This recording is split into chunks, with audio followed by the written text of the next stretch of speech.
नमस्कार, आप सभी को एक बार फिर आपके अपने चैनल पर स्वागत है। आज मैं आपको जया एकादशी की कथा सुनाने वाली हूँ। हिंदू धर्म के अनुसार सारी एकादशी कुछ न कुछ तो महत्व होता ही है। वैसे ही जया एकादशी का भी बहुत बड़ा महत्व है। जैसे कि आप लोगों को मालूम ही होगा कि जया एकादशी के दिन विष्णु भगवान और माता लक्ष्मी की पूजा की जाती है।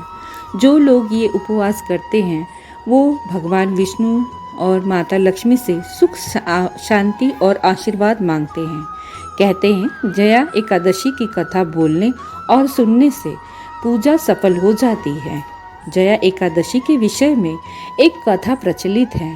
कहते हैं कि धर्मराज युधिष्ठिर ने श्री कृष्ण भगवान से पूछा था कि माघ शुक्ल की एकादशी में किसकी पूजा करते हैं और इस एकादशी का क्या महत्व है।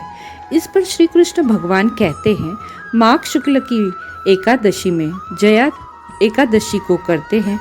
यह एकादशी बहुत पुण्यदायी होती है। इस व्रत को करने से व्यक्ति को नीच योनि जैसे भूत प्रेत योनि से मुक्ति मिल जाती है। और श्री कृष्ण भगवान युधिष्ठिर को एक कथा सुनाने लगते हैं।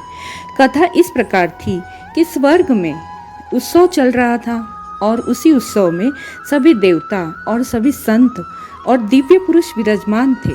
उसी समय गंधर्व गायन कर रहे थे और गंधर्व कन्या नृत्य कर रही थी।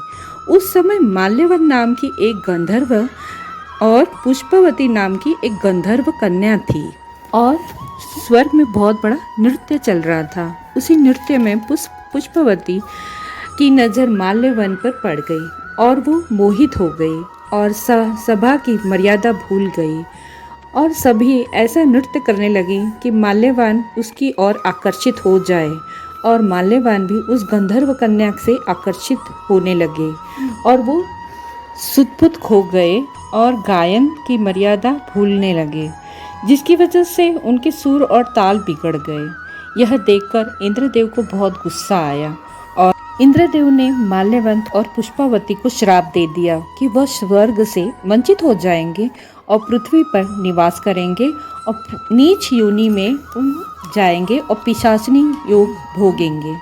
इस श्राप से दोनों ही तुरंत ही पृथ्वी लोक पे चले गए और वहाँ पे हिमालय पर्वत के नीचे दोनों निवास करने पे पिशाच योनि पर बहुत उन्होंने कष्ट भोगा।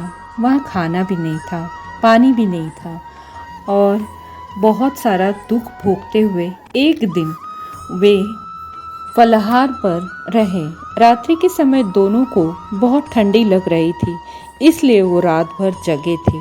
ठंड के कारण दोनों ही मृत्यु को प्राप्त हुए और इस तरह से अनजाने में उनसे जया एकादशी का व्रत हो गया और ऐसा हो जाने की वजह से वे पिशाच योनि से मुक्ति मिल गई और वे दोनों पहले से ही भी ज़्यादा सुंदर हो गए और वापस स्वर्गलोक में प्रस्थान किए। स्वर्ग में देवराज इंद्र ने जब उन्होंने देखा तो वो चकित हो गए और पूछने लगे कि आपको प्रेत योनि से कैसे मुक्ति मिली। तब माल्यवन ने कहा कि भगवान विष्णु की जया एकादशी के प्रभाव से प्रेत योनि से हमें मुक्ति मिली है। तब इंद्रदेव उन्हें देखकर अति प्रसन्न हो गए और फिर इंद्रदेव ने कहा कि जो भगवान विष्णु के भक्त हैं वो मेरे आदरणीय हैं तथा अब स्वर्ग में आनंद पूर्वक रहे। इस प्रकार से श्री कृष्ण भगवान ने युधिष्ठिर को कथा सुनाई और जया एकादशी के महत्व बताए। जगत पिता भगवान विष्णु की सबसे ज़्यादा पूजनीय हैं। जो लोग इस व्रत को रखते हैं उनको दशमी के दिन सात्विक खाना खाना चाहिए। भगवान विष्णु का नाम लेकर संकल्प करना चाहिए। पूरे दिन व्रत रखना चाहिए, रात को जागरण करना चाहिए। इस तरह से व्रत के नियम करने वाले व्यक्ति को पिशाच योनि से मुक्ति मिलती है। आज की कथा कैसी लगी? जय श्री कृष्ण, राधे राधे।